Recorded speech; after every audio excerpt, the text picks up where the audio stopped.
live. We're live. I feel like I'm not on the concept. Anyway, good evening all, and thank you all for coming to this live version of our PIC. I'm so excited about that. And welcome aboard. But before we start, we have some folks I've seen on camera, some folks we haven't seen. So if you can just take a couple of seconds to introduce yourselves. My name is Peter, and I've been the privilege, I have the honor of being the co-chair for this committee. So, my left. My name is Betsy Hussett. I am a teacher with a Whitby school. I'm Kelly Rashami. I'm Candace's administrator. Louise Vicus. I'm the administrative secretary for parent engagement. I'm your sister. Staff. Perlene Segu. I'm a parent from Oshawa School. She again, I'm a big member.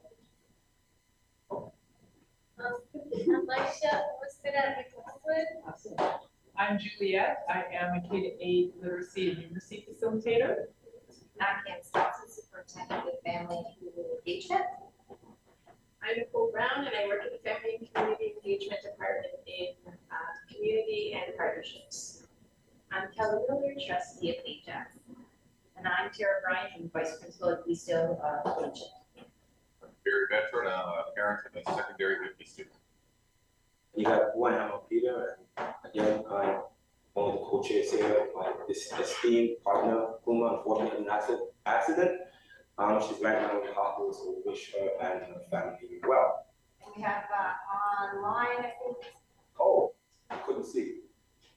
And Nadia, we have nothing. can you introduce yourself, Nadia? Hi there, I'm Nadia Baby. I'm the STEM and science coach, and I'm the secondary teacher representative. Unfortunately, I really wanted to make it today, but unfortunately I have strep throat, so I didn't want to infect anybody there. So thank you. No problem. Thank you so much, and hopefully you'll feel better in the future. So before we start, this is the line acknowledgement. The Durham District School Board acknowledges that many indigenous nations have long-standing relationships, both historic and modern with territories of origin, school board, and schools in our Canada. This area is home to many indigenous peoples who have constituted the island. Acknowledge that the Durham region forms part of the traditional and treaty territory of the Mississauga of Squamish Island First Nation, the Mississauga peoples, and the treaty territory of the Chippewas of Trujillo Island First Nation. It is on these ancestral and treaty lands that we teach, learn, and indigenous rights and rights. The Durham District School Board recognizes the indigenous rights of the state. In the exercise of those rights, indigenous staff and schools should not be subject to action with the aim and effect of applying these restrictions. The Durham District School Board is committed to learning and working environments that celebrate rights and equity, and are safe, welcoming, respectful, equitable, accessible, inclusive, and free of discrimination.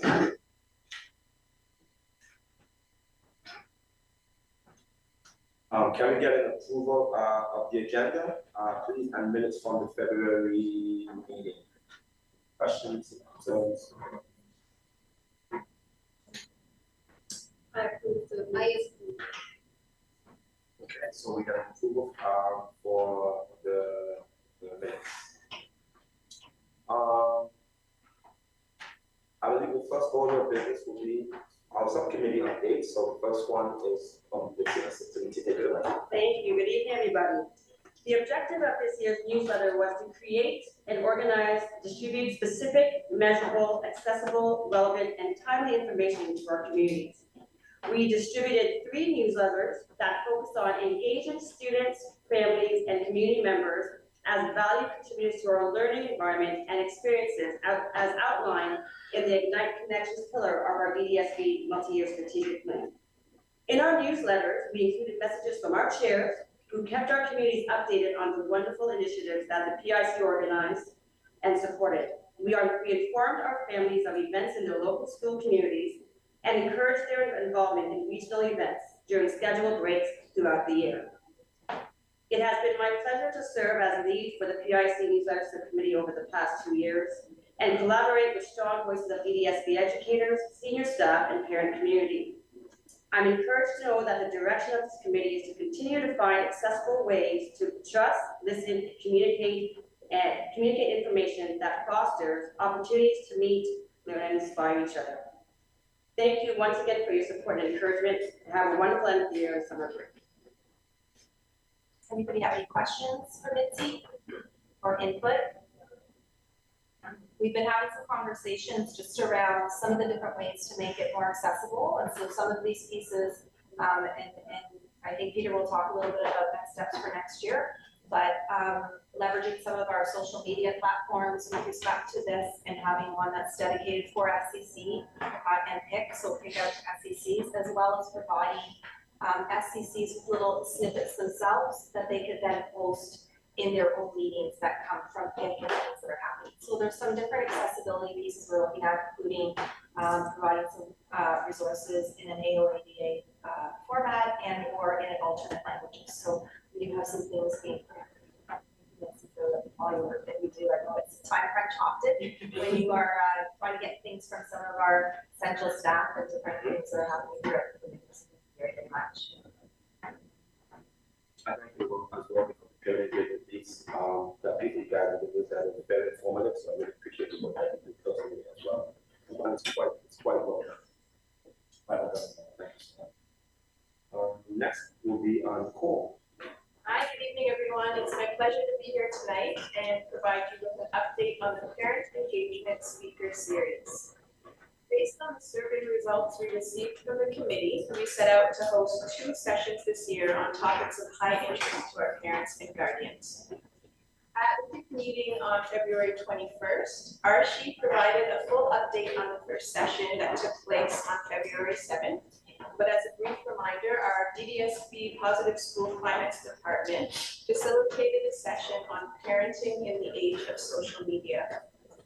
We had over 600 registrants and almost 400 attended virtually.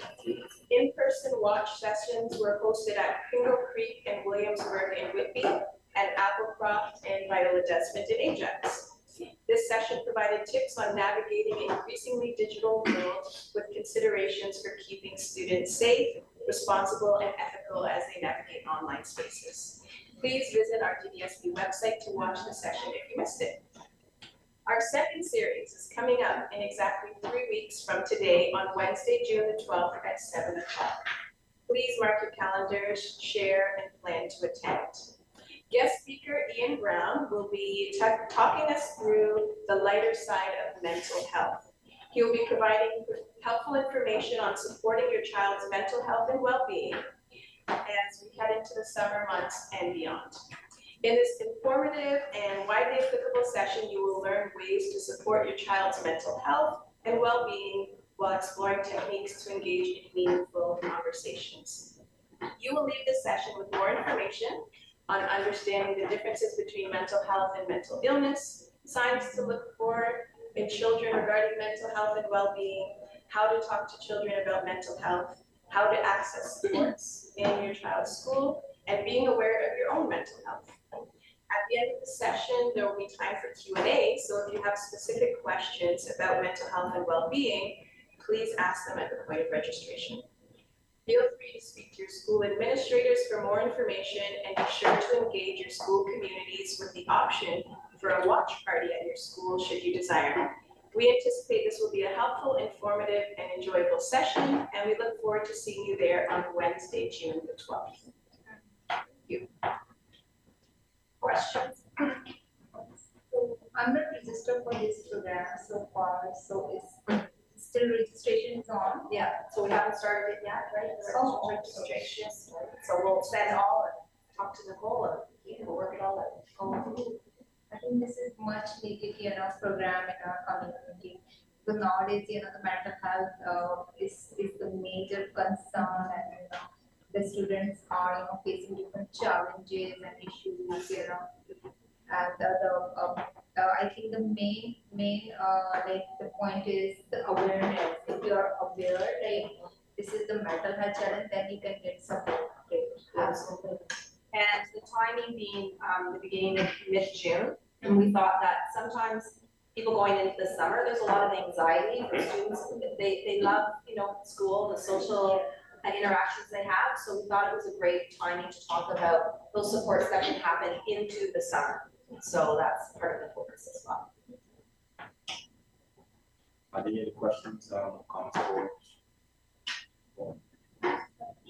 I was just wondering if this was sent to the others at the school as well, or is it just the SCC? Louise, how was it distributed? This was all the head secretaries, administrators, and SEC chairs. And so there actually are two kind of flyers. Right. One is for any of it's for registration. One is for registration if the school can't host a watch party because of other things that are happening. So there's one for all parents to be able to go on virtually.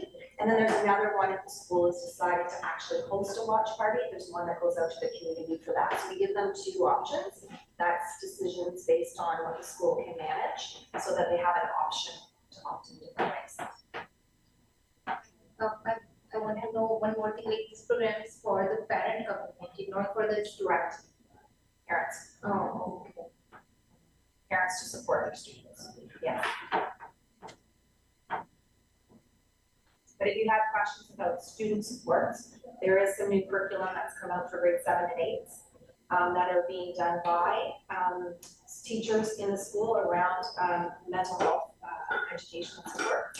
So if that's of interest for next year, we can have someone come and talk about that at one of our PIC sessions, one of our first ones, and share what's been happening with respect to that curriculum and some of the other pieces that they've put together with our positive school climates to help support our youth in schools. So we can do that.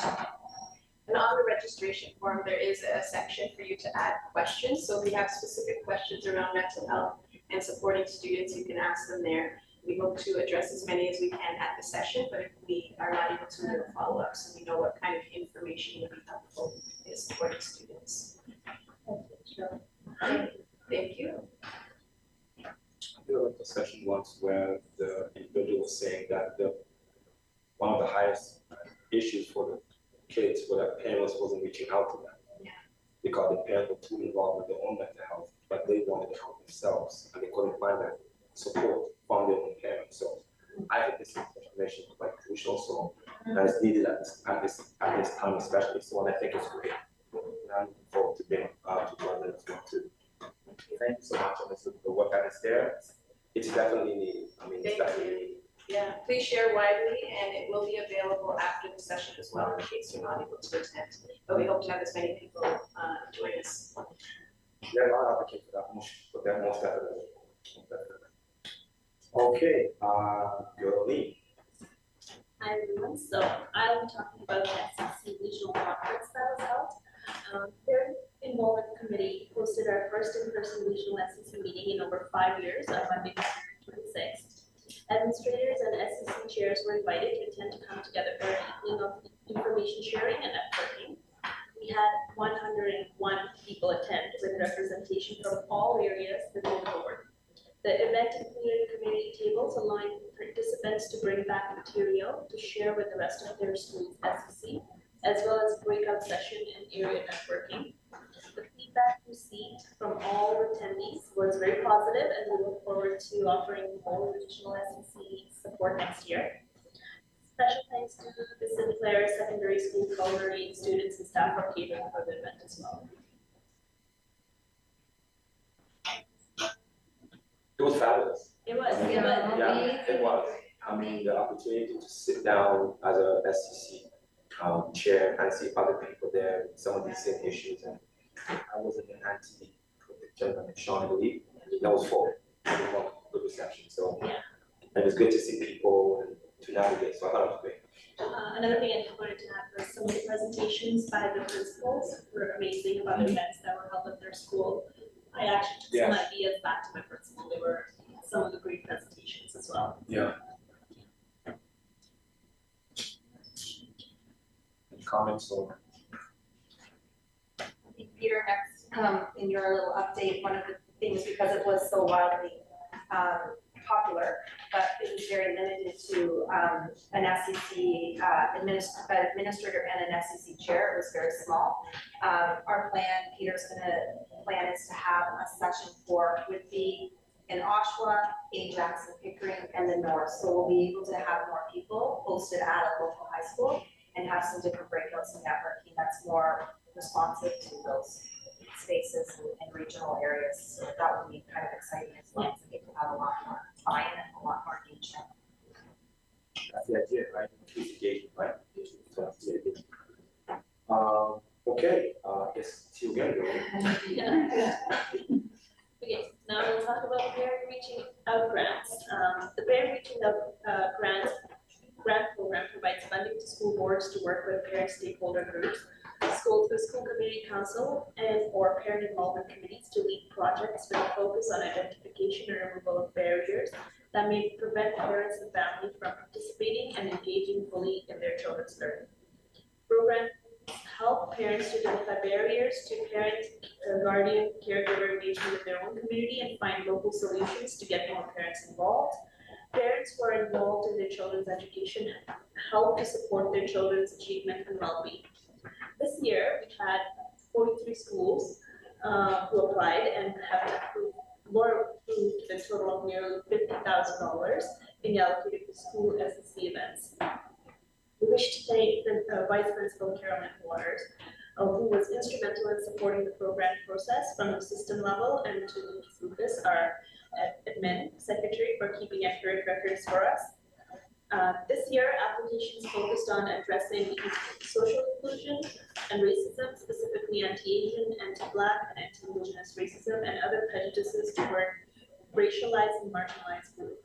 Creating a safe and welcoming environment, demonstrating respect for parents as valued partners within the education system regarding decisions about their children's education.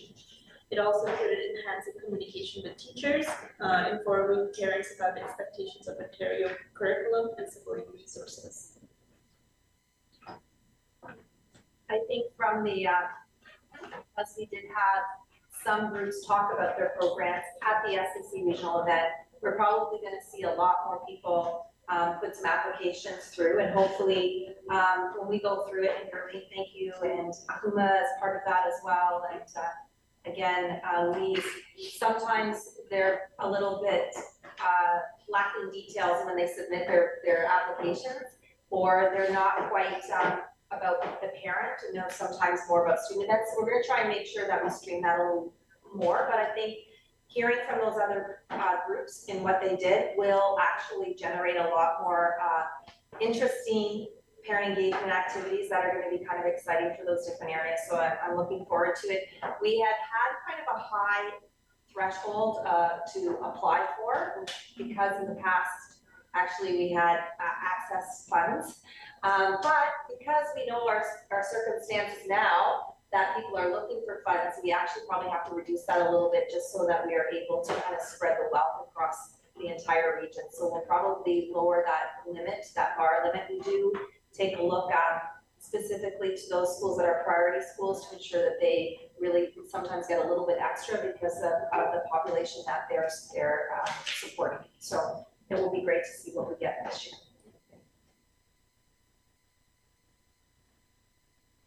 Any other comments on?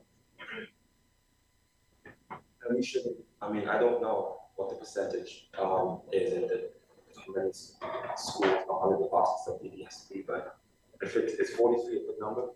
It's about 135 approximately of schools. That's including secondary and alternative schools as well. So, you know, it's lower. Some still have some events. Some kids don't react. They have family engagement events that they maybe don't need the money to support. So they don't apply for it's not to say they don't actually have any family engagement activities going on, but it might not come through the PIC application process that has some strict guidelines. So they may be doing some other things. Right. But that's something we should maybe find out as well. And it's not something we've actually asked about what other events are some of the SCCs or families doing in the communities. It might be also interesting to know, like, I mean, this is you know, my math skills about 30%, but it might be interesting to know why are those other schools applying for that fund? Do they know of it?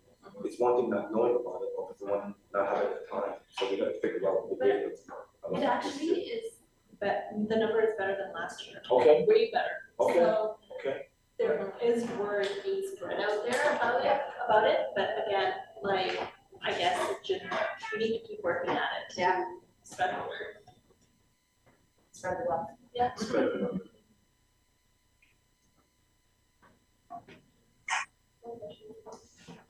Sure. Yes, it's going to know who could the SEC chair reach out to in regards to the project. I did meet a few SEC chairs that were new, like they got used to principals, new, so things were new for them, they did not know about the grant. So who could they reach out to get some? Always can reach out. We have an email address, which is engagement@DDSB.ca. So we would answer the question directly for them.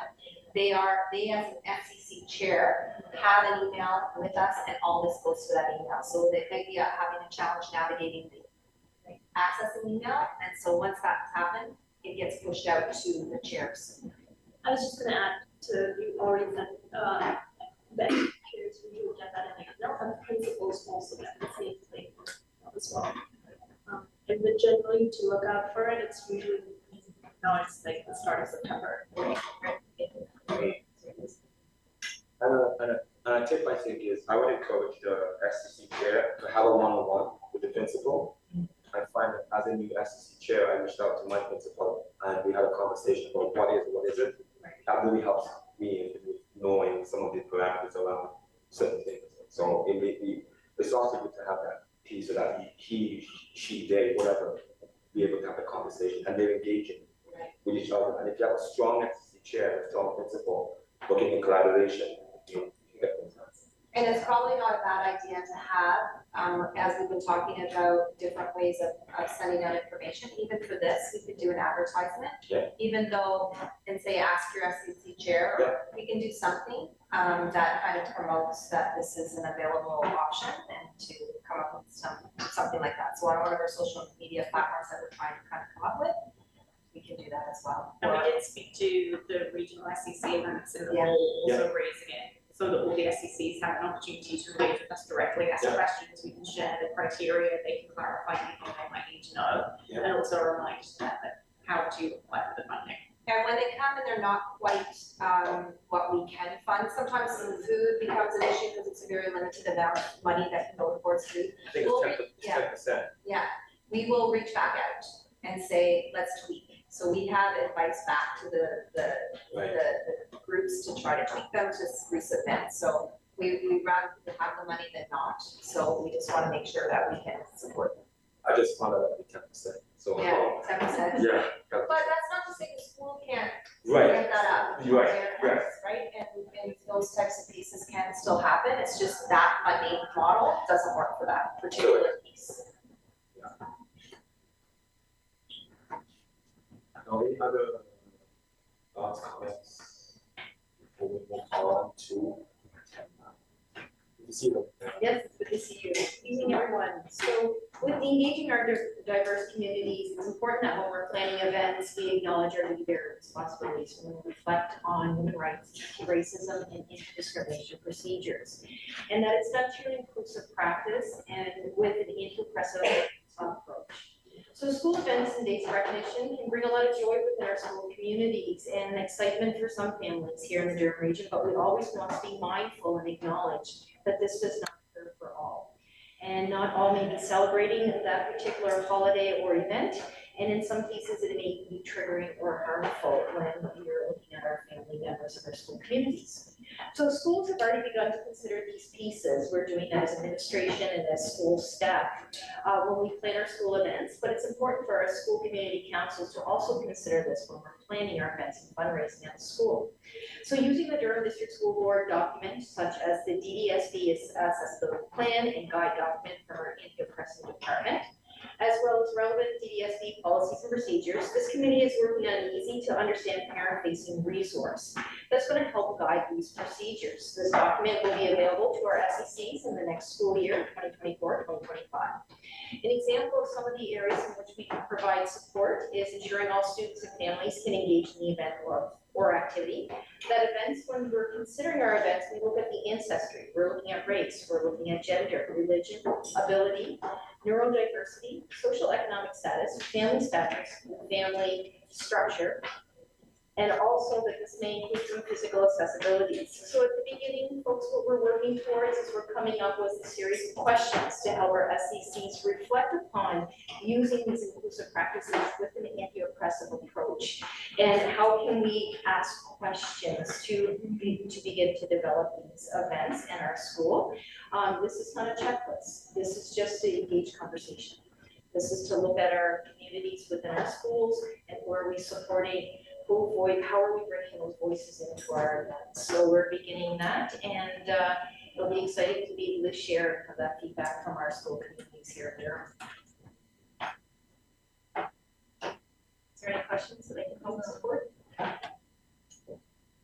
think the other piece that goes along with this, and when we're talking about engaging our diverse communities, sometimes they are not actually at the SEC tables. I know that many of you are at your SECs, and it's a limited sometimes number of people that show up. However, there are a lot of family engagement opportunities where other voices could be gathered and provided to the SEC. And when people see the reflection of some of those actions being demonstrated, might actually feel more comfortable coming to an SEC. But even if they're not, it's a very structured and very delineated kind of ministry mandated committee. We can also get engagement and feedback from families through other methods. So I think one of the pieces here is providing a couple of even questions. We were talking to Peter just around some of the pop-up things of how do you get voice at some of these spaces from our diverse communities who are showing up to these activities wherever they're happening. And that could be shared back as part of the school community, but also as a school community council to help support some of their next steps in their events. So I think that would be something we're also going to kind of look at that would support this in all our work. So it's not necessarily going to be a subcommittee at that point anymore. It's going to be something we're thinking about for all of our events. Yeah. Another question, because I was just wondering, like, maybe like, as from our perspective, we did an event, winter breakfast, but we also had a lot of refugee family in our area. So trying to make sure that they're included, we had to go around and find translation services and get some sort of translation services to get them so they know what's happening. So I think just letting us know that those services are available to make things easier for people around you. And I think it just shows an extra effort, and that kindness goes a long way. And so we do have some ability to share where some of the translation services can happen. We do have some documents that are in different languages, but not all languages, because there are an awful lot. But even from the perspective of it's a flyer, you can get some services from a school level or SEC level, let's say, just for one page that gets translated. So we have that option, or even sharing if they are using, different devices, how that can help and how you can interact in ways that they're doing in classrooms. So you can also share that as a method if there's some devices at the school to help support the language barrier as well. It's a great opportunity and decision that you could do. So great tips to go into something like this. I think this work is very important, especially now with the changing of the environment around us. So I think that this work is monumental and key. So I appreciate the work. With the group too, they're helping us.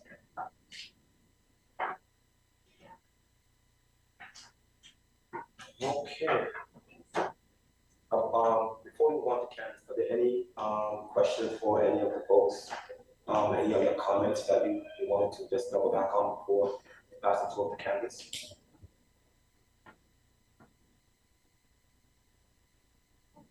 What's I like the idea of having questions before event. I saw that recently.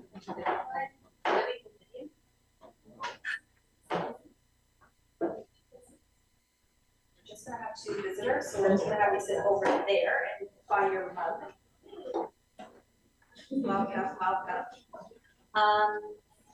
So to your point, it's part of the piece we're talking about. We don't want to inundate families with tons of questions that we've asked so many times, but we're going to be strategic in saying, hey, here are a couple questions, choose a couple, and maybe do a QR code or have some device out for others to kind of answer at some of those events to gather some what is that school community council looking for?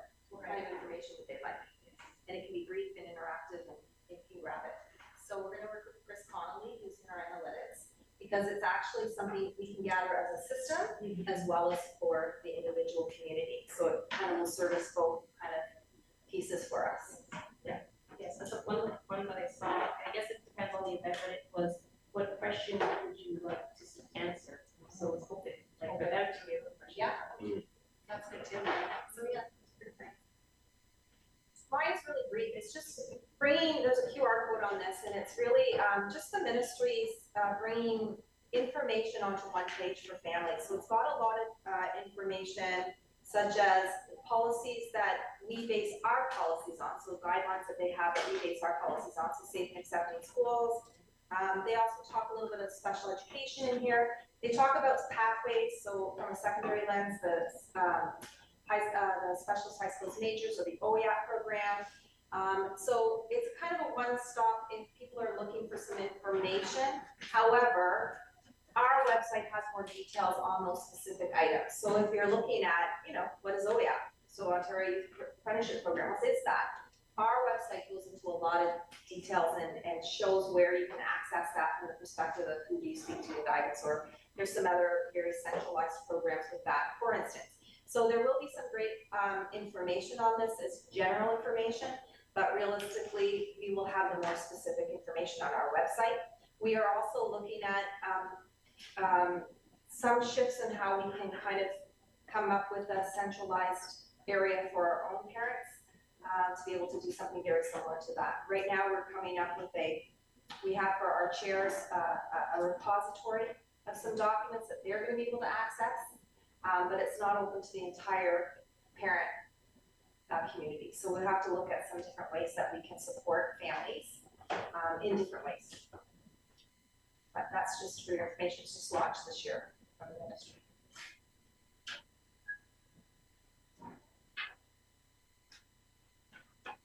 Any other questions for Candace? It's just a page. Set up the seats.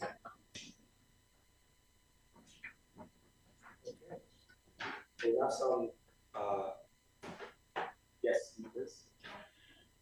First, we'd like to introduce Juliet Young. She's a little senior math facilitator. My buddy Juliet. Yes, my buddy Peter. I didn't even expect to see you here. Why? It's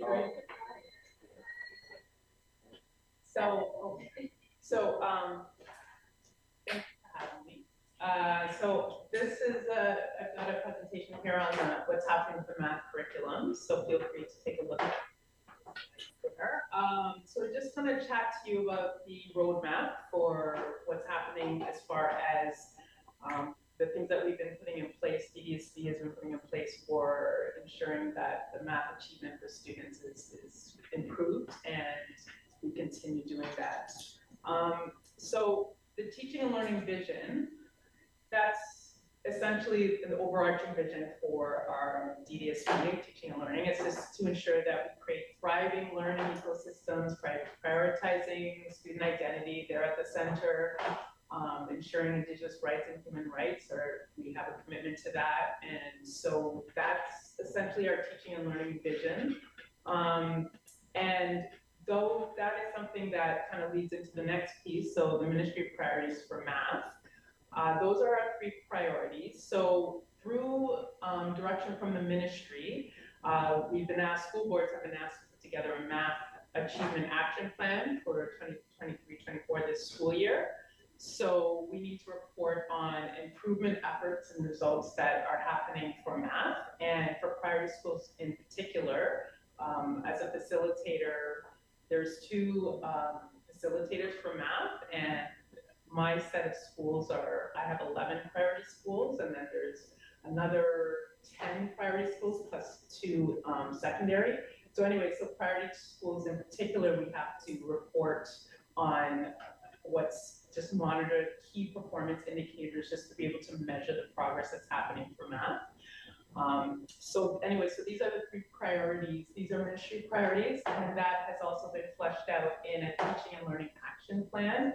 So the first one, ensuring curriculum fidelity, just ensuring that what math educators are doing in the classroom, that it's aligning with the math curriculum closely, that educators are improving on their math content knowledge, because that's something that's an ongoing process. And it's something that we need to do as educators as part of the human rights policy, to continue reflecting and doing that professional learning, and just knowing your student, because that's how we can be responsive to our kids. So that teaching and learning vision, that is sort of, I don't want to call it a logo, but that graphic is something that you'll see more and more, especially for parents. You'll see that. You might see that. And educators as well. It's new. It's something that was unveiled this year, and it's great because it kind of lays out the 3 pieces with students at the center all the time. So at the top left is what we're doing as a system, the professional learning that we do in our spaces with school teams and educators. The top right is what are we doing in our schools to ensure that students' identities are affirmed, and then the bottom part is what's happening in the classrooms, ensuring that the practices, the instructional practices that are happening, kids are not only achieving academically, but they are thriving, their well-being is thriving, and they're feeling joy. So, but in everything that we do, the student is at the center. So that's what that is. And yeah, so the thriving pedagogical practices. So what we mean here is this, the teaching practices need to be student-centered, to help students just thrive, like I said, feel joy, be their true authentic self, and also it's about educators gaining confidence and gaining that content knowledge so that they can impart that when they're doing their teaching in the classroom, and the learning that the students are doing, they are confident in doing that. So this one here, ensuring curriculum fidelity. So that is, we have a teaching and learning action plan. I have a hard copy here because I'm old school and I like to print things, or when things are printed, I grab them. So anyways, this is our teaching and learning action plan. This is for literacy and numeracy, and and it has 3 priority actions that we need to be aligned with. So this first one, ensuring curriculum fidelity, this includes the intentional use of proven strategies and best practices that support academic math achievement, and that the teaching aligns closely with, like I mentioned, the 2020 Ontario math curriculum. So just ensuring that in every classroom, educators are ensuring that the teaching learning is not only aligned with the math curriculum, but also anchored in best practices. And with our 2 math teams, so I have 1 math team, there's another facilitator that has another, facilitators like myself, and then we have a team of coaches and what we call K-6 kindergarten, grade 6 support teachers, and we also have grade 7 and 8 de-streaming coaches. We have teams that go into the classroom and be able to support educators in implementing best practices. So it's been going really well. It's just something that has started this year. Don't know if it's going to continue, but this is what we have going on this school year. So it's been a great support for educators and school teams as a whole. Now here are just a couple of many examples of how educators are making math relevant and responsive for students. So you see there's a couple photos of kids using microbits. You can't see the microbits. It's a little coding tool, it's a programming device. And it allows students to get hands-on with coding. It's really great, actually. I've used that with educators and with students. It's awesome. And then there's another photo of outdoor learning, so engaging with math outdoors. So these are just 2 different ways, but there are many ways to activate math learning. And it's through these are just examples of how students can be centered in the classroom, where the learning is relevant for them.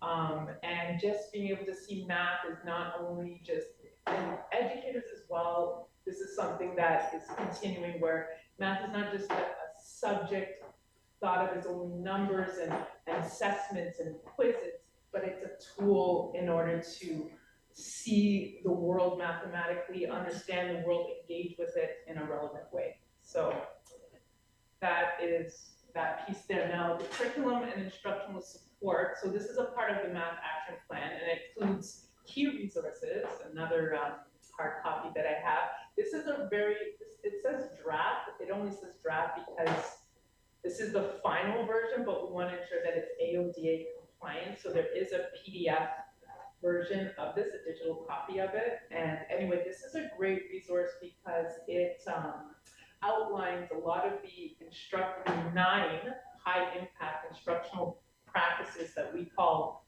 in-house HIP, H-I-I-P. And but what it does is it lays out those instructional practices. It lays out ways in which, for example, teachers can use manipulatives in different ways. It talks about culturally relevant and responsive pedagogy. There is so much in this small document, and it's a companion to the Ontario curriculum. And it's a great resource for us, for schools in general.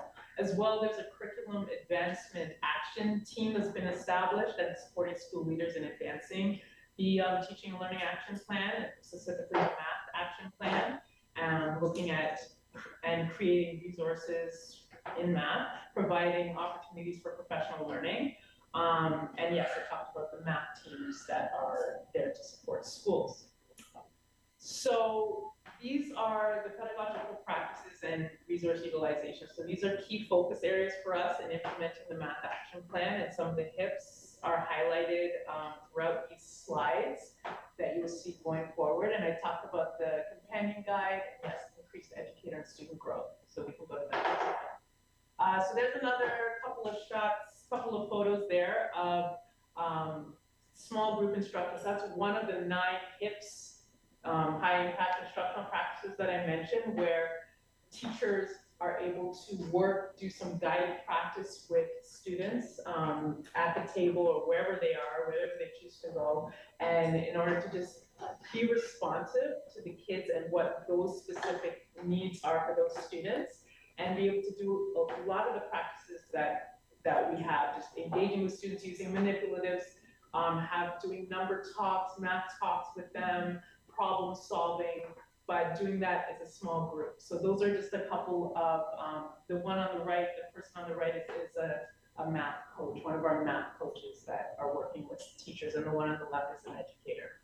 So that's the small group instruction. And then direct instruction, that's another one where another high impact instructional practice, where educators are able to intentionally just go between, one of the things, like direct instruction, there's a lot to it, but just being able to go between whole class and then realizing when you need to move into smaller groups, maybe students need to be working in partners, just being able to go fluidly throughout whether it's the class or whether it's the math block, whether it's the week, but that's a component of direct instruction. And then really a huge piece as well, you can't necessarily see it there, but just allowing students to be able to show their math thinking in multiple ways, different representations, not just what's considered traditionally on paper, worksheets, numbers, and words, but also just different ways, such as concrete objects, it could be visuals and so forth. And then you see some students with whiteboards, right? So just making the thinking visible. So tools and representation. So like I was just mentioning, that's a really important instructional practice in math for us, where students are able to show their math thinking in different ways. And we find, and even me as a math educator, before I moved into this role, I know, you think a student who you would say is a student who has strong math skills, let's say they're at a level 4 or they're getting A's across the board, when you ask them to be able to show their math thinking with concrete objects, visually or with manipulatives, some might struggle. And we find if you're able to do that, if you have to show your thinking in multiple ways, it really shows that deep conceptual understanding of math. So it's a great, although the trajectory is to go from concrete like that to abstract, this is a great way to show that conceptual understanding. So, and deliberate practice, so educators just being deliberate about practicing not only the skills that they're developing, but practicing their ability to represent their thinking in different representations. That's that one on the left is a concept circle, great way to show their understanding of a concept in 8 different ways. And then there's some other representations as well. And there's a number of slides here, so I'm gonna kind of fly through some of them just so that I can stay on time. Candace, you keep me on time. Let me know if it's coming over, just do the signal. Okay, innovate, oh yeah, so that is another piece that is important as far as the teaching and learning vision. So making sure that the professional learning that is happening for educators is humanized, it's human-centered. That's an important component of the vision and our math action plan, and it's supported by our family of school teams, facilitators, we've got literacy teams, other interdepartmental pieces that are happening, like the multilingual language department, the equity anti-oppression department, innovative ed, ISS, just where school leaders and educators are able to collectively support according to the needs of the students. And our second priority, this is priority action number 2. So professional learning, like I said, that's humanized with the focus of students at the center, driven by an approach where educators are coming together to collaborate with peers to identify and access resources that create personalized learning experiences for students they serve. So that is something that is continuing to happen, especially with our priority schools, where priority schools are able to get dedicated supply teachers to come to the schools on a bi-weekly basis, and they're able to release educators so that they can come together as a group in, let's say, grade-like partners or a whole division, and they can come and they can co-plan, they can look at high-impact instructional practices. What do they want to, what areas, where do they want to grow? Maybe they want to implement the pieces, goals in the school learning plan. So we're finding it a really valuable component to the support that we're able to give, and a lot has been happening for that in order to improve student outcome. And there's an example of the professional learning that is happening. So the one on the not very right, like if you go around the person at the top, she's a math coach, and then there's a de-streaming coach that's next to her, and then there's our educators and possibly even at the table, and they're collaborating together. And one of those, that's a priority school, I think it's Glen Street, and they're able to come together and reflect on the learning that is happening in the classrooms and see what they need to do to improve and move forward. So those are just different quotes from educators of what's been happening. And then those are some goals, paraphrased, but those are our educator goals of what they want to focus on with the support of the math team that is in the space. So just give you a moment to read that. But yeah, it's skim too, but just things that they want to focus on. A couple of examples. And the next slide, so yes, that is throughout our work, the teaching and learning action plan includes the performance indicator at the school level of all classes, grades 1 to 8, having a protected math block of 60 minutes per day. So that's something that every class should have for math. Private schools, like I mentioned, we have those dedicated vocational teachers coming in to support by releasing teachers so that teachers can collaboratively learn together. And then next, there is some examples again of educators working with the coach that's at the school, and then there's some math resources that they might be working with in order to improve their math content knowledge or their instructional practices. I have some of those sitting in my trunk, in my car, because I travel, and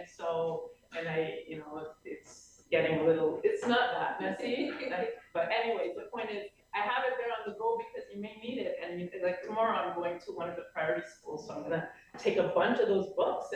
it in my trolley and bring it with me so that we can come together and see, because I just asked one of the schools yesterday, what would you like to focus on? What high impact instructional practices? One page in here in particular, I think it's very visually appealing because the puzzle pieces, but these are the 9 instructional practices that, you know, if you're using these practices and they're not in any way, they intertwine, interconnect so much. So, but there may be an area that you want to focus on more, and then so I'm going to ensure that I have resources at the table so that we can actually dig into that work. So that is another example. And then humanizing the learning environment, anchoring the learning environment on who we're serving, as far as making sure we're serving all students and being committed to ensuring that each one of them has access to their unique pathways of education. So our third priority action is knowing the math learner. That's very important so that we can be as responsive as possible to those students in both the instructional support that we're doing, the intervention tasks that we're doing with the students in order to improve their outcome. We also have a new digital tool called Education Perfect. We call it EP for short. And what it does is it combines math learning content as well as data that the students, when they're using this tool, it's able to provide data on those students so that you can analyze it later and see where students need to improve, what tasks could you give them in order to really hone in on those areas for growth for them. So that's been gaining, that was something that we just got licenses for in September. And we're noticing it's gaining a lot more traction with teachers as they're seeing the power that it has, especially with the upper grades. So it is a digital tool that's available for grades 3 to 10, those students in grades 3 to 10 right now. I think they're working on resources for kindergarten to grade 3. And there's an example there of a HIP that's called Math Conversations, which is really, really key to math and being able to math as a strong instructional practice, just engaging with students, whole class, small groups, pairs, talking about math, using their vocabulary, ensuring that there's accountable talk in everything that they're doing, and just being intentional about it. It is just a huge, very, very impactful as far as a math program goes. So that's an example of student voice happening there. And there's some more photos of students engaged in productive math talk, using manipulatives and working through rich tasks.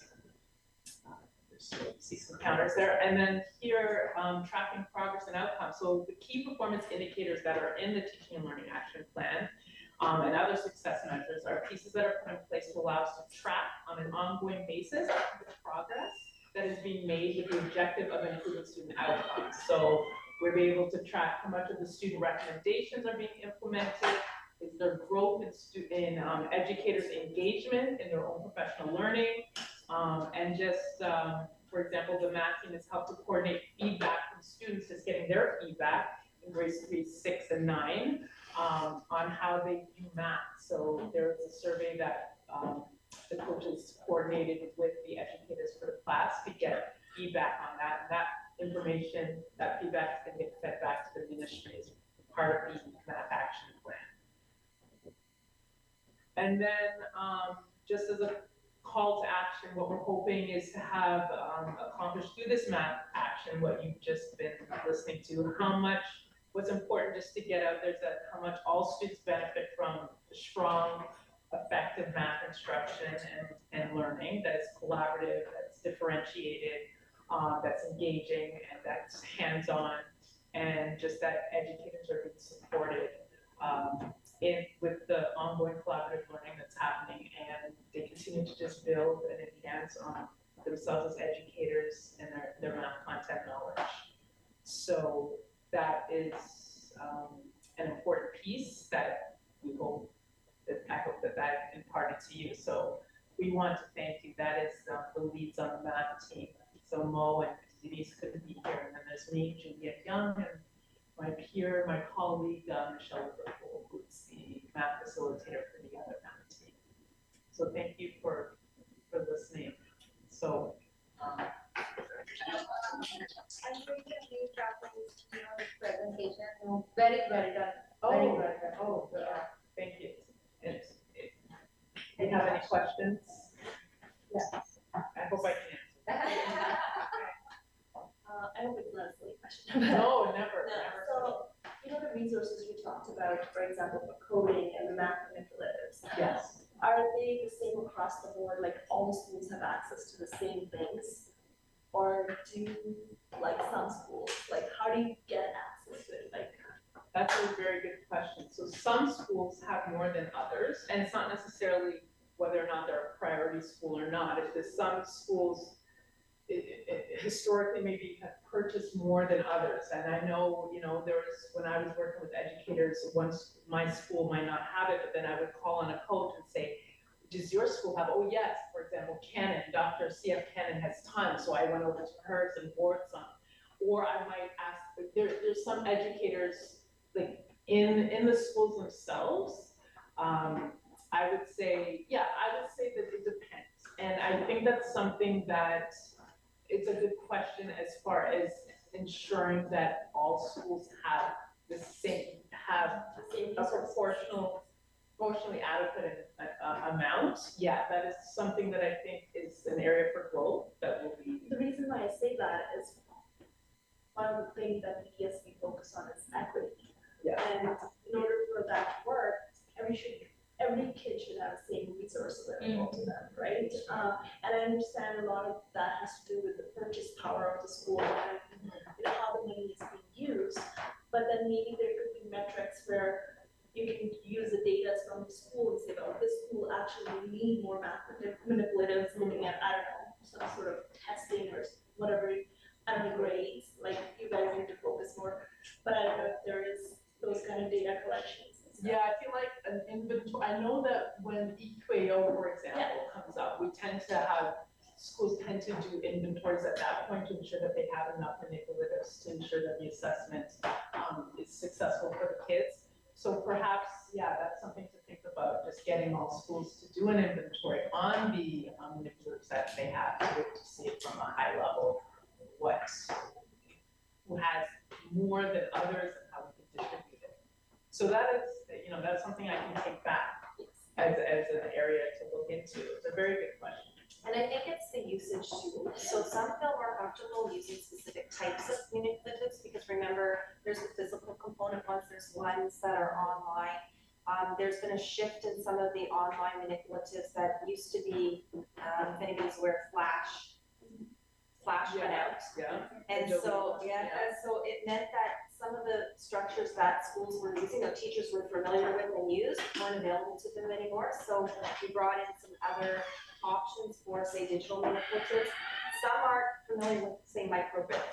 We do sessions for PD for staff that have an interest in doing that, and they can come and then usually they're provided with some microbits to go back.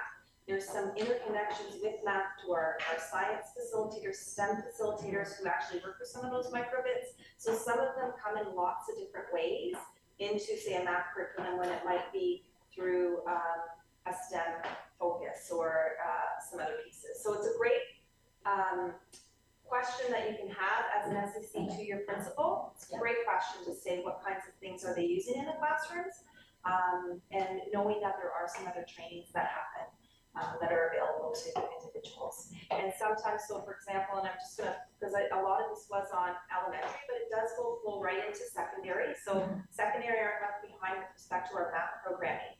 Having had the portfolio of de-streaming of grade 9 curriculum, for instance, when we did that with math, because that was the first curriculum that's de-streamed, we gave every school a box of resources for de-streaming grade 9 of things they could do. There was manipulatives in there and order forms that they could order more if these were things they wanted. So we do that, as well as we did a little video, actually, an unboxing video for the staff. And here is this, and you can use this to try to make it interactive and fun for for our teachers, our educators. So those things happen when certain curriculum pieces are coming out, and particularly when there's a high yield strategy that comes up, we make sure that that conversation still happens through the coaches. And you know, it's the needs of the school. Some have tons of manipulatives, and it's actually having to go get them and bring them back out, right? So it's those kinds of things coming in out of COVID, when people are back together and the just coming back out to do those inventories are important. So I just wanted to say one more point, like the idea of the math coaches was brilliant, because I think that keeps everyone up to date. Like I don't know if you guys might already have this before, but just keeping track of all okay, these schools haven't even reached out to us in 5 years for a math coach. Like maybe it's time for us to tell them you need to be updated. Like, is there a system like that? So yeah, we keep track as facilitators on which schools are reaching out to us and who we are engaging with and which schools haven't. So we will do the reach out at the beginning of the year to let them know that we're here and what we have available. We do leave it up to them to kind of toss the tennis ball back to us, right? Like we don't force our way in, but yeah, there are cases where there's some schools that utilize us much more than others, right? But yeah, it is a great piece to have. And just to clarify, so that support team that we have, we go into the priority schools. So non-priority schools won't have us in the same way that's happening for the priority schools.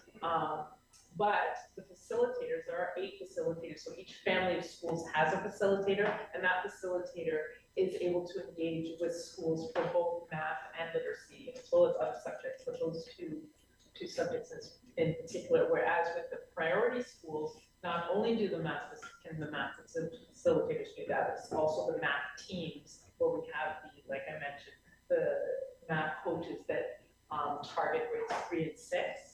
And then there's the K to 6 support teachers that target kindergarten to grade 6, and then the grade 7, 8 de-streaming coaches, because the priority schools is where we need to really. And one of the pieces that Juliet had on one of the other slides is that we offer AQ courses for our teachers that are subsidized. So they don't have to pay for that through us to get those qualifications up for teachers who are interested in taking AQ. So we have a lot of uptake with that as one. I have other questions for you, Peter. Thank you, Peter. I'm a former math teacher, so sorry. Oh, no, don't be. But I'm gonna reserve them because I know how to get you. I know how to get you. And because of time, I'm also sensitive to time. Yeah. Part of my job here, but the only thing I would just ask though, if you could just maybe a small, like take a 30-second piece just to share with me. Very briefly, and we can talk about this offline. How does the impact? We're looking at this math piece, and I think it's brilliant. But how is this interconnecting with the potential of EQAO? How would that impact that piece? So I think that with EQAO, I mean, it's an assessment that happens each year, as we know, and so it exists whether we want it to or not. And what we like to emphasize as educators is that it's not about teaching to a test, it's continuing to do those strong instructional practices throughout the year.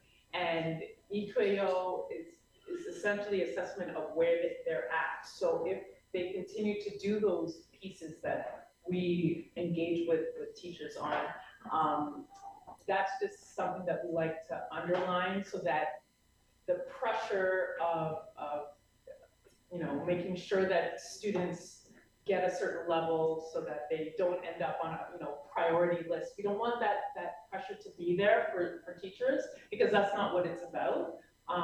So ensuring that educators are using manipulatives, even though the EQAO, the assessment, is digital, right? That's something that was new last year, and we found just working with educators on getting them to talk about the math tasks that they're solving, getting them to show their work in different ways and with different representations, using digital tools in order to practice doing that in preparation for EQAO. For example, we had Knowledge Hub. We just purchased Education Perfect, which has a lot of similarities with Knowledge Hub, and those are ways where put a math task up on the whiteboard on the screen and have the whole class work on it and ask them to justify and reason why did they choose C as their answer. Talk about it with their peers first, share that with the group. How can you show your thinking? And then following that, when the EQAO assessment comes. So we find that just having that spin or that vision of EQAO as not something that you teach to, continue doing those strong effective math practices across the board throughout the year. No, thanks. I appreciate that. Yeah, I think it was a couple of years ago. I was even thinking. I'm an audit thinker. Some of you may know thinking, why can't we have those senior students who are so good at math go into the junior schools and have some volunteer hours to teach the kindergartens, just out of the box, thinking like having that person with the math component and support that piece and get hours for that. Well, there is a bit of that. Right. We So that would have, be we have peer, like our school has peer peer tutoring. So our strong students, those, and when I say strong, is those who feel confident that they can teach others. And have a good understanding. They support our junior students coming in our grade 9. And then also, when you think about it, reflective of our co-op programs that we have, students do go into our elementary schools and they're supporting our kindergarten kids, and the kids will tell them, we're sitting down and we're using manipulatives. Actually, I was just talking to a student a couple of weeks ago. It was math, using manipulatives. Like, I forgot about using these, and we were coming up with different ways, and they were going to tell me how the kids were thinking outside of the box. They were excited to share what those kindergarten students were sharing. So a little bit is there. Yeah. But, you know, just to add one piece, because, you know, a lot of this, like our secondaries too, like we think of our nines and supporting them coming in. So the hard work our elementary colleagues are doing and our board support staff are doing is helping us, but we're still keeping that forward. That's right. This is a great discussion. You know how I feel about Julia. However, we are buddies for real. I mean, my son and her son, they're really best friends. So thank you so much. It's really engaging. I have a question to ask you though. If anybody has any questions or follow-up comments, how can they get a hold of you? Oh, well, I mean, so if you have any follow-up questions, my email address, I guess, would be a great way to reach out to me. So Juliet.young at DDSB.ca. I'd be happy to reach out to me that way. Thank you so much. No problem. Thanks so much again. This is great. I believe our next presenter is Lanya. So Lanya was ill. She's doing some pieces with literacy. What I think we're going to do is invite her back in September to talk a little bit about the literacy programming that's going on and watch their right to read. There's going to be some new things happening next year anyways. I think it's actually a great time to do that. So and we'll go to thank you so much for coming. So thanks for having me. I'm joined this evening with Jenna. She's representing NCCM. We'll get into a little bit of what the acronym is all about. I know it says educators like to throw acronyms all over the place. And then I have Samia from CASA who's joining us as well. So I'm Sean McCormack. I work with a lot of different departments in the system, but my role is the system lead for anti-oppression. And I'm really, really proud of that role and the work that we're doing as a district. So I'm here for a few different reasons tonight. I'm just here, number one, to provide a bit of an update as to what my department is doing right now to support the system with respect to anti-oppression work. And I'm saying anti-oppression, and some of you may be like, well, what happened to the equity department? Well, we are just that. We've undergone a name change this past year, and a very meaningful one at that. And I'll just do a bit of explanation as to why that name change occurred before I introduce our special guest for the evening and shape some of the context for the next little bit of time that we have together. So we were the equity department department, traditionally known as that. And we know that there are some groups that we work with that are equity seeking and some groups that are not equity seeking. We also know that in order to achieve equity, which we know in its definition of giving people what they need to be successful, not sameness, but what you need to be successful, can only be attained if structures and barriers in your way are overcome. And one of those structures and barriers, those are usually oppressionary structures and barriers. So focusing on anti-oppression reminds us that we have to remove some barriers. We have to recognize that there's power imbalances that occur, that have occurred historically, that prevent some folks from accessing equity. So we got to do one before we do the other. So we are the anti-oppression department as a result of that. And the goal of our department, if I'm going to sum it up really plainly, is to dismantle racism and discrimination in all forms. Hopefully, many of you are familiar with our multi-year strategic plan, our new multi-year strategic plan, which focuses on igniting learning, igniting connections, igniting well-being. I'd like to think that our anti-oppression goal is also to do those same things, but do an anti-oppressive lens to ensure that those things are happening. Again, part of our job this year, things have been wonky for the last couple of years, as we know, and we're sort of just getting back to a sense of normal life. And as such, there have been many things that have been in limbo.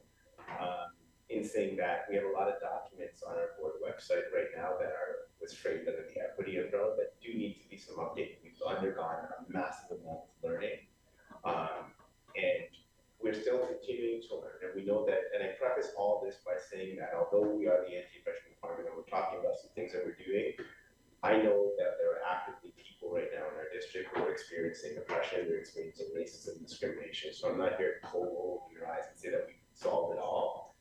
There are many forces at place that we continue to have our students and community members feeling discriminated on and feeling as if racist notions are impacting their learning experiences, right? So we have a long way to go.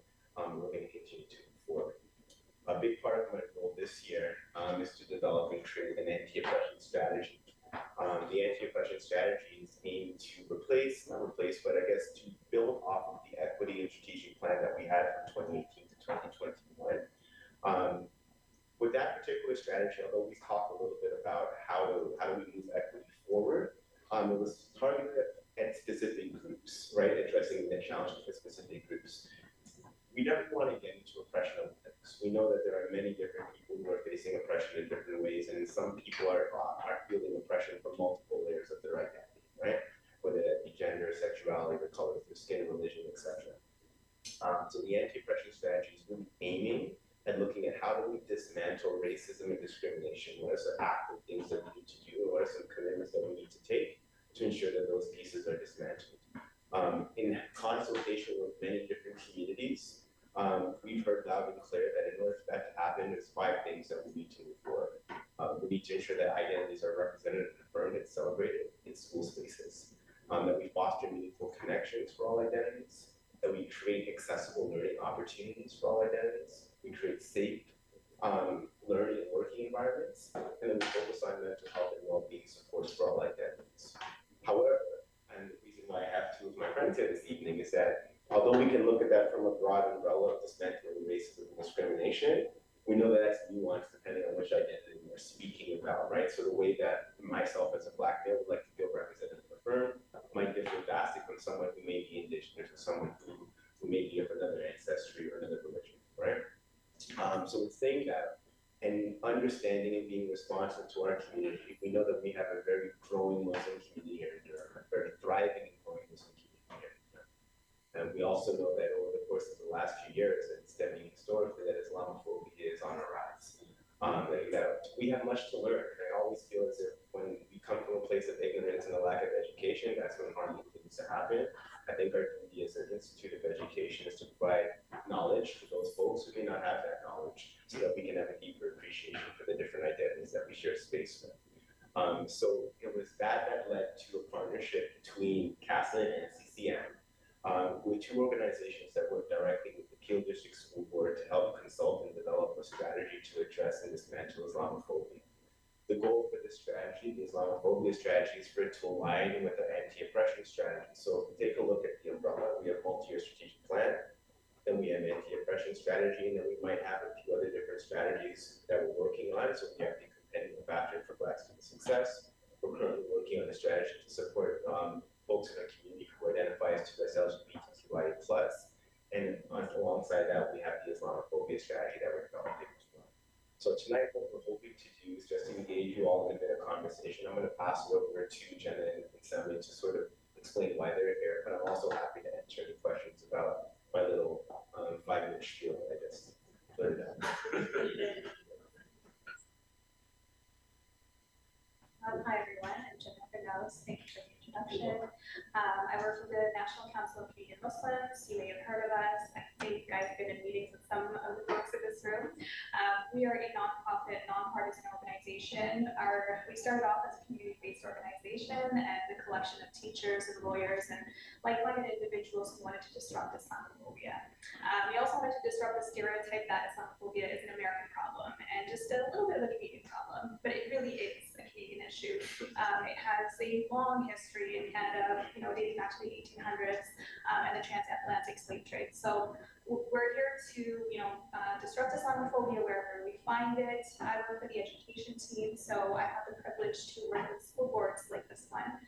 We're interested in a systemic response. I feel like a lot of our work is sometimes an individual response to something that's happening, and I would like a systemic and a preventative response, and that's why I'm really happy to be part of the strategy and the focus group. And of course, with CASA as well, who is very community-based, and happy to be here. So much. Thank you, everybody. My name is Sami Hassan. I'm the Executive Director for the Council of Agencies Serving South Asians. I feel like we weren't there when people created the names for our organizations. They are a mouthful, so we use our acronyms CASA. We've been around for over 3 decades. We are a province-wide organization. We're a social justice organization that serves agencies that serve South Asian communities across the province of Ontario. We are also in the process of national expansion, so we are looking into having a greater presence in provinces that have a great concentration of South Asian communities. In terms of our work with school boards, we've started this work a couple of years ago through a project called the Coalition for Racial Equity in Education. It's a wider project, but we are focused as an organization on anti-Islamophobia work. We're also partnering with the Urban Alliance on Race Relations. We have the Chinese Canadian National Council. We have the Ontario Black Educators Network. And then there's a Tamil Canadian Centre Pacific Active that's also part of this. So there's various different moving pieces. So originally this project was funded by Ontario Trillium Foundation for us to do work with school boards on various different racial justice work that's impacting various different diverse communities across the province. And as an organization that's focused on South Asian communities, but that's almost 1/3 of the communities that we serve. We also do a lot of solidarity and allyship work with other racialized and Indigenous communities. So we came on board to do, and obviously for me as a visibly Muslim woman, anti-Islamophobia work is very personal and important to me. So since I became the ED about 7 years ago, we started to, and because of what Sean has mentioned, unfortunately, Islamophobia, incidents of Islamophobia keep rising, and we feel like our work is going to stop one day, but it's not going towards that trend, which is very unfortunate. 5 years ago, we started doing work around anti-hate. So the anti-Islamophobia work is now very much connected to the anti-hate work that we do. We have a national group called the Anti-Hate Community Leaders Group. And through this group, we've done a lot of advocacy on all forms of hate that happen either online, hate crime reporting with police. We've worked with various different police services as well to make it easy for communities that are targeted by hate crimes to be able to report to police. We've done a lot of advocacy work with government on trying to change legislation when it comes to different forms of hate. So the education piece is one piece of a whole spectrum of work that we're doing around anti-hate work within our communities. We also, like Sean mentioned, a couple years ago, we started to reach out to Peel Region. That's where we started the work on creating anti-Islamophobia strategies. And you probably heard last year, Toronto District School Board also passed a motion to create an anti-Islamophobia strategy. And I always tell Sean that I love DDSB because it's been the easiest for us to convince the school board that this is a need, right? So our work is often very challenging because we have to prove to people that, our oppression exists, right? Which can be re-traumatizing for our communities. So I'm very grateful for this school board, and I live in Whitby, so, it's it's my community, my hometown, so this is really great and great to be here today. The other school boards, it was a very political process, and I'm glad we didn't have to do that for today to start this conversation around what the strategy should look like. So what we've done is we've prepared a few questions that we want to ask you folks, and over the course of the next 6 months, we do have a series of focus groups that we are going to be conducting. So with parents, with students, with educators, Muslim identifying allies, people that have witnessed Islamophobia, to tell us what they're seeing in the schools and what it is that they want to see in the strategy itself. So once we've done all of this engagement work, we will be working with NCCM to create the strategy, to write the strategy. NCCM's got really good experience in writing the content for the strategy. We've got really great experience in consultations and bringing people together. And like I said, I live in Whitby and I know the Muslim community here really well in all different parts of our region. So really excited to be here. So over the course of this month, we have a couple of consultations. We're also going to an event tomorrow, which is hosted by MEND. And then next week, there's a GSA conference that will be conducting some focus groups or maybe just having some quick conversations with students. And we want to be able to use research methods to do the strategy in ways that are accessible to the people that we're talking to. So we'll change it up a bit. So you can see there's a QR code there for people that don't feel comfortable to speak in front of an audience. So you can write your answers down in a SurveyMonkey form. We're also creating a survey for students, because oftentimes students, we've done a lot of work with youth, and they find it sometimes they find it challenging to actually say it in words what they're experiencing or in front of an audience. So we've created various different mechanisms for them to tell us how they're feeling and what they want to see. And you know, if there's any recommendations here from this group today on what we can do and how we can do it different, would be happy to hear from you. So I'll pass it back to Jenna if you want to. Oh, sorry, anyway, I have my colleague Faraz here. Faraz is our executive assistant at the Council of Agencies Serving South Asians. She's going to be taking notes. So we do want to make sure that we honor your feedback and your input in the best way possible. I'll take notes, Faraz will take notes to the end. So okay. And if you can start, and then I'll pitch in whenever. Okay. So usually our first question is quite broad. It just starts with, how does Islamophobia impact Muslim students' learning and well-being at schools? So of course the parents that are present, if you're having conversations at home, sometimes we're not, I come from a family where we don't really discuss Islamophobia or xenophobia, and it was just kind of a given that you're supposed to keep your head down and keep it going at school or at work. But if you have any sense of what might be happening with yourself here or with your children, how do you think it's impacting the general well-being? Again, you can choose to answer it on the QR code, but of course, if you want to share as well, we would love to hear your story.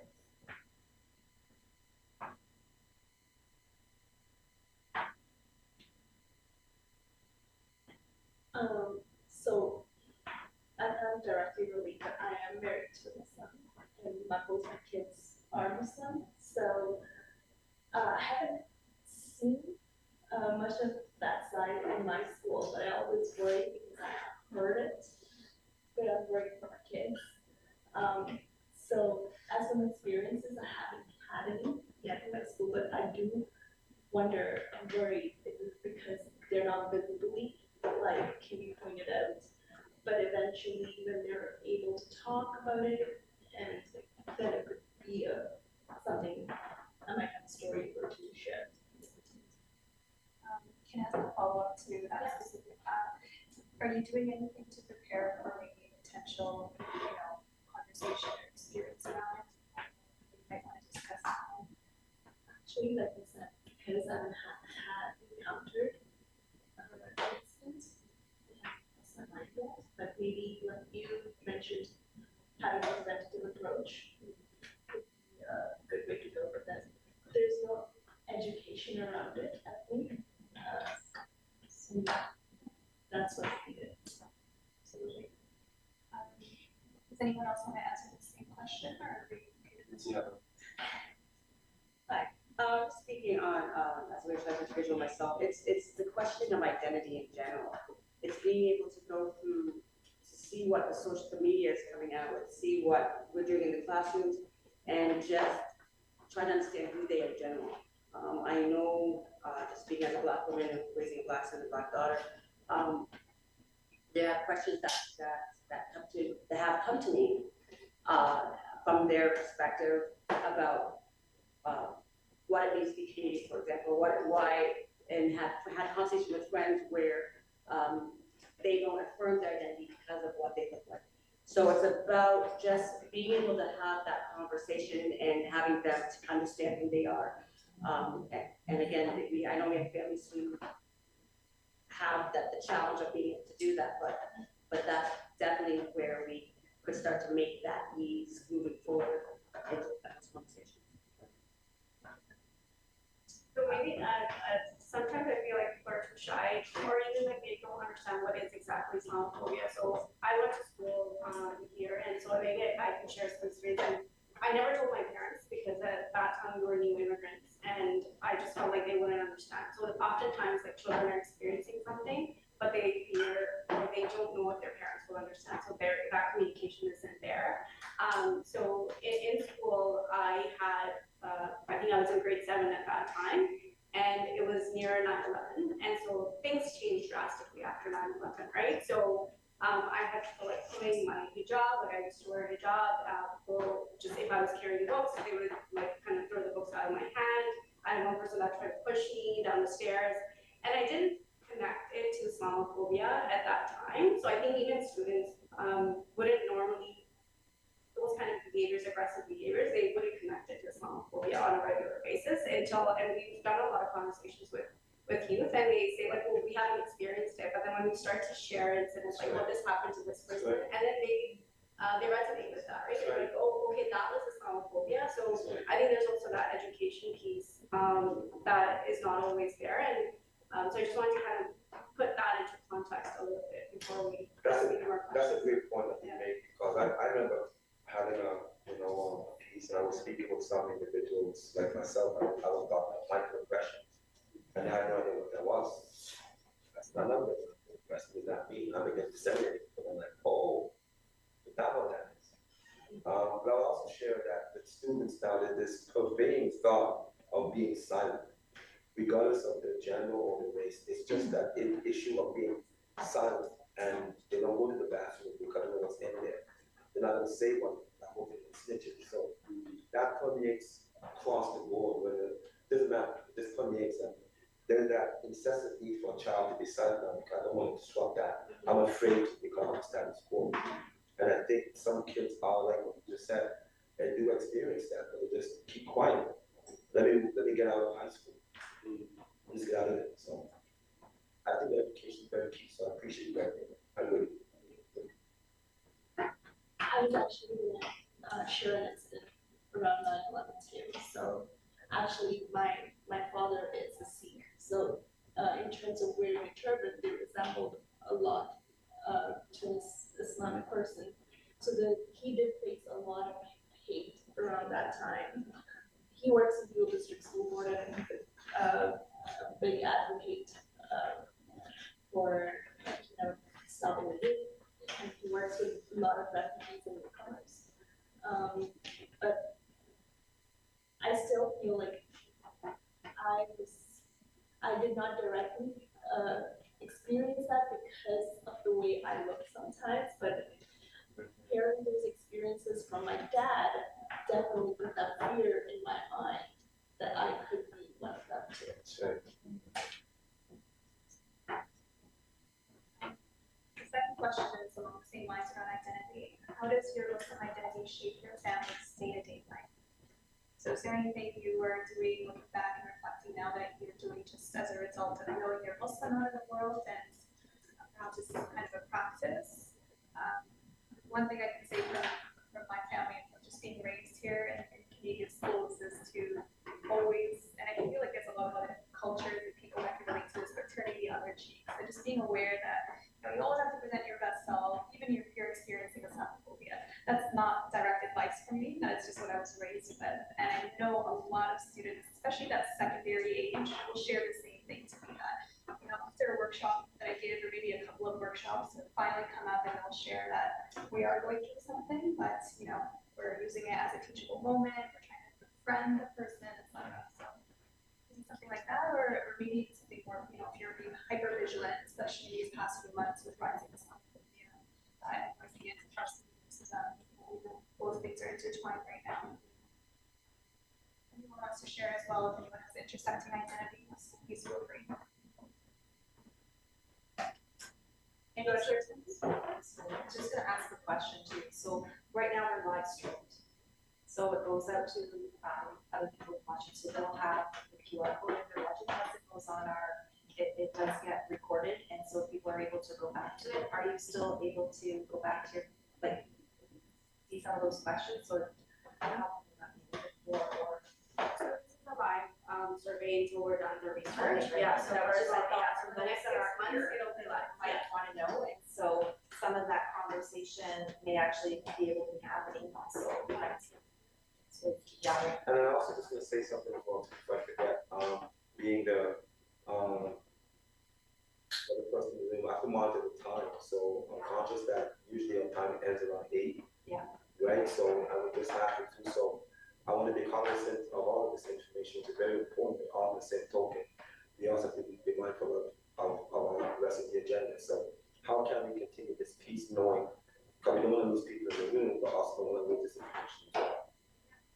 We've got to the second question, so do you want to continue, or? So, I don't know, what do you recommend, Sean, like how much time do we have on the agenda? So what we could do is we could have this up. We can, if you're willing to stay for a little bit after our session closes, you can still have some one-on-one conversations here if you don't mind waiting for that for just a little bit. Yeah, absolutely. And we'll just kind of go on. We don't have all that much more time to finish the agenda for the live stream. And then others can pick up here, and we can also then still stay for those that want to stay to have some conversations with you. That's good. Yeah, that works for me. That's not sure. Before we move aside, can I just add just 2 more pieces, right, just to support the conversation. I know that we're sitting in a room and there's a variety of different identities, and we'll have pretty specific questions about one particular identity. Without causing any harm, and I hope that I just want to give you a couple of examples of how we see some of these things manifest in school settings, right? So, for example, from I've dealt with situations although I'm assisting an elementary school principal. So in my role as an elementary school principal, I've had to deal with situations where teachers were asking students to line up in order from have the shortest hair to put the longest hair. And there's been students in the class who were identifiable as Muslim who were wearing hijabs, and go like, well, Miss or Mr., like, I don't have a function to measure my hair. And the teacher would make a comment like, oh, we're just guessing, asking. So we have to think about ways in which we include people, right?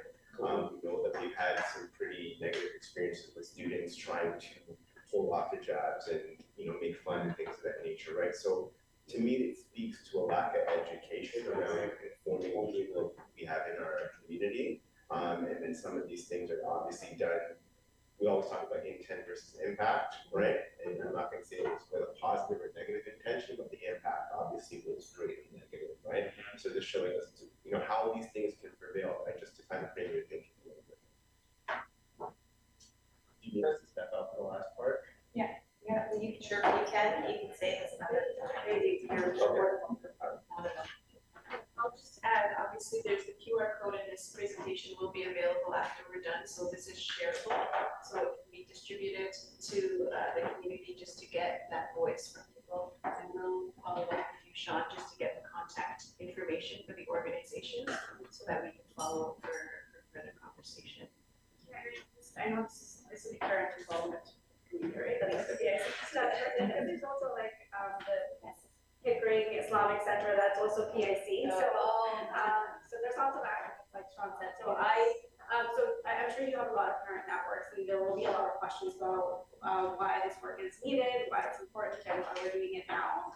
So I just wanted to give one more example. I was in a York Region District, Catholic District School Board School last week, training 8 to 11-year-olds on anti-racism, and I've always trained adults, never young kids. And so I was going in there expecting it to be a disaster. But these kids are so empathetic, and they know about anti-oppression, and they know about anti-racism, and they can understand, right? And so at the end, it was 200 students that I was presenting to, and the comments that I got after the training was done was amazing. Like, they were able to come up with solutions that our governments can't even come up with, right? So I think there's so much power in working with, I have 2 kids as well, and so I'm a huge believer in educating and building empathy from a young age. So it's so important for us to do this work around that. That's not what we have. Appreciate that. Thank you all. Yeah, I appreciate it. It's also before you folks go as well to ensure that you have like a contact follow-up. We'll be outside. Outside? Yeah, so if anyone else wants to come and talk, we'll be waiting outside. Thank you.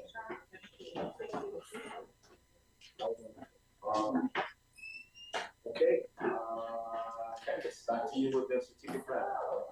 I just also have here that we have a new strategic plan. I mentioned this at the last meeting, so I won't go into all the details about that. You can find most of the information on this website, but we have to go through this process every about 5 years. So we're in the midst of creating a multi-year strategic plan right now. This time we have, and you can move to the next slide for a sec, 3 pillars. And what I'm going to have you do, this is just a 2-minute video. We're just going to play it for you, just to listen to. It kind of explains it in a different way without me just kind of reading some pieces. We are pleased to unveil our new Ignite Learning multi-year strategic plan, a roadmap that charts the course for excellence in education. This plan is more than just a document. It's a roadmap that will shape our direction for the DDSB community for the next 4 years. Rooted in our guiding principles, it underscores our commitment to anti-oppression, equity, Indigenous rights, and human rights for everyone, and our commitment to valuing each other and our unique stories and identities. Every student, staff member, and community member has the right to experience an environment with dignity, respect, and a sense of belonging. Our plan has 3 strategic priorities: meaningful learning, connected communities, and well-being. We will ignite learning by providing high-quality teaching, centering students, and recognizing our dedicated staff as professionals and collaborators. Our goal is to ensure that learning is relevant, responsive, and inspiring, so that students and staff continue to seize their genius and write their own story of success. We will ignite connection by engaging you, our students, families, staff, and community members, as valued contributors to our growing community by building trust and shared purpose through open communication and meaningful action. We will ignite well-being by fostering safe, caring, and respectful environments for everyone.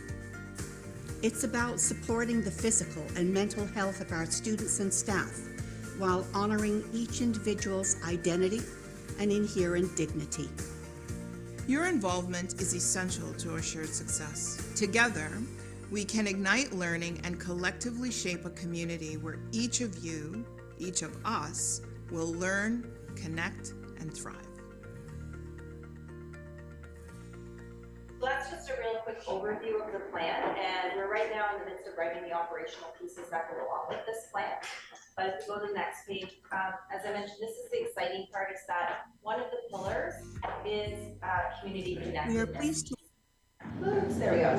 So in that pillar, it's about engaging students, families, staff, and community members as value contributors to our growing community, building trust in a shared purpose through listening, communication, and action, and fostering opportunities to meet, learn from, and inspire each other. So if we go back with next year, moving forward to some of our plans, ensuring that these are some of the items that we're really focused on, it will nicely bring connection. And if you look, of course, it connects to that well-being piece, and we intersect those other areas, obviously. But what's really exciting is that that whole section on community connection, family connection, student connection, staff connection is one of the overarching priorities. So I think it's kind of an exciting time to be looking at all the work and some of the things that, Juliet, you were speaking to, when we were having Sean speaking to, when we're looking at some of these other strategies, all kind of focuses on back onto the families, engaging them into the lives of our students in our schools. So it's just something I just wanted to highlight really quickly. It's going to be what's going to be guiding some of our processes moving forward next year and what we're looking at. Back to you, Peter. Any questions, comments? Candice?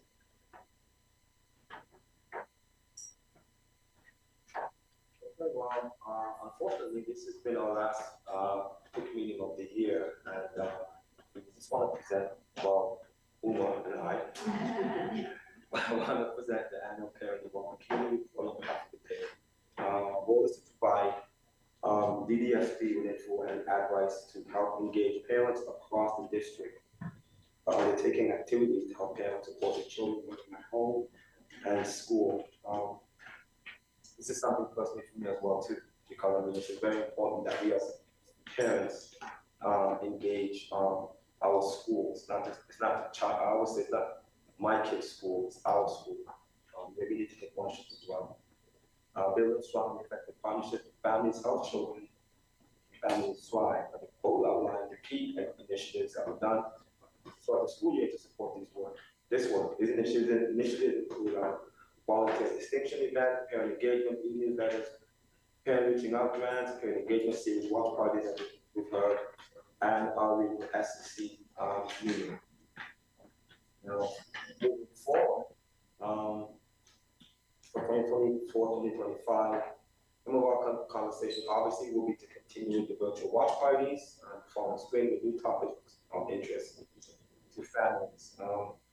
And Carrie's talked about some of this stuff, but to build up the success of our regional SEC, we want to have local networking SEC sessions, specifically for like what Ajax Picnic, Usher will be and the northern region, in order to be more responsive to area needs, and also improves accommodation as well. We got to think about somebody who's in the northern region who may not be able to come down to this side for a meeting because they have children. Not only because they have children, but also maybe part of that school administration might want to come to that meeting, but they're not able to because only the SEC chair will be there. And these regional local networking opportunities will create that opportunity for them to come. Pick membership to introduce themselves via video or slides to the area SEC so that each area can get to know who their reps are and to encourage conversation and connections throughout the year. I'm going to have my Kodak moment in a couple of minutes, I think, a couple of weeks. So I'll be here, I believe, here to inform people about who we are, who I am, and what we do. And support ways, the SEC in ways to gather community voice in order to engage diverse families. This is something which I would just stop for 30 seconds and say that as a parent, we definitely need to support the SEC and the schools to engage diverse families. Too often our children say, how was school? School's fine. That's it. And they've been in school for 8 hours a day. I dropped you off at 8 o'clock and picked you up at 5 o'clock and all I hear was okay. So we need to be able to engage the schools to see how we can support the children, support our kids, but also more important to support our school. The expectation that we have for members, members is attending between 4 to 6 PIC meetings throughout the year, which isn't really a lot. Actively participating in and attending meetings like here, related to at least one subcommittee in support of PIC objectives, acting on the liaison between the PIC and the school, as school community council, including but not limited to sharing the contact information and PIC role with the SEC chair, and plan and support the local network of SEC sessions. On the side, we have a number of member vacancies that we fill. So please reach out to your local schools, SECs, and community parties to encourage them to apply. Information can be found on the DDSB website. Get involved. That's how I started, folks. Really, I mean, I was went to our school at Maple Ridge, and I said to myself, I don't sit very well. This is even hard for me. I don't sit very well. So how can I help our school? And I saw in a newsletter or an email become an SEC person. I go, oh, what does that mean? I don't know what SEC was. So I, went one day and joined the meeting, and that was the beginning of the end for me. Here I am sitting with the canvas. It's kind of funny, but that's how it started, because I wanted to get to know, and I could find out. Oh, do you know that there's a bowling committee? Do you know that there's this committee that we can encourage our children to join? And also, if in this case we have 2 sons, if they forget or he missed, this particular day that's showing up, I can hear it. So I can connect with him as well to say, do you know that the bowling committee is on next week? So it's a win-win for both of us, right? Proposed dates. So our proposed dates for the 2024-25 meetings are as follows. Take a look at these. First meeting, I think it's always on Wednesday, right, Candace? I think so. Usually. Usually, right? Yep. So it's October the 22nd, November the 26th, January the 21st, March the 25th, and final meeting, May the 27th. They're gonna be on Tuesday, so next year. Tuesday for next year. Okay. However, if, this is tentative, right? So if you're seeing some issues, make sure that we kind of clarify. To accommodate trustee and board meeting schedules as well. Gotcha. Firstly, I want to thank all of the PIC members for their dedication to PIC this year. In the midst of all of our jumbled and busy, chaotic scheduling, be it hockey or whatever it is, you have to attend all the different committees. Just want to appreciate all of your time, all of your efforts. Special thanks to those that confirmed that they're completing their term with us. This year I will not be returning. Lori Dunn, Mitzi Hassett, Taylor Bryan, and Barry Beth.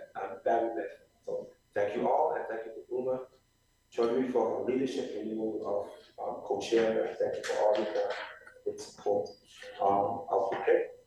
Thank you all again for coming in. It's a pleasure and a treat to see some of you in face, like a touch and see in person, right? That was like for you. That was like for you. Pick the part. That was like for you. Got it. You're very sharp. You're very sharp. So thank you all. Honestly, it was a very honor to be here, and I really appreciate it. I've learned so much about the educational system here from just being a parent and just learning all the different groups, and it was an honor and a pleasure to be here, and I thank you for giving me the opportunity to be a part of this committee. I look forward to serving again next year, and have a wonderful summer, and enjoy your families and each other, and see you then. Thank you.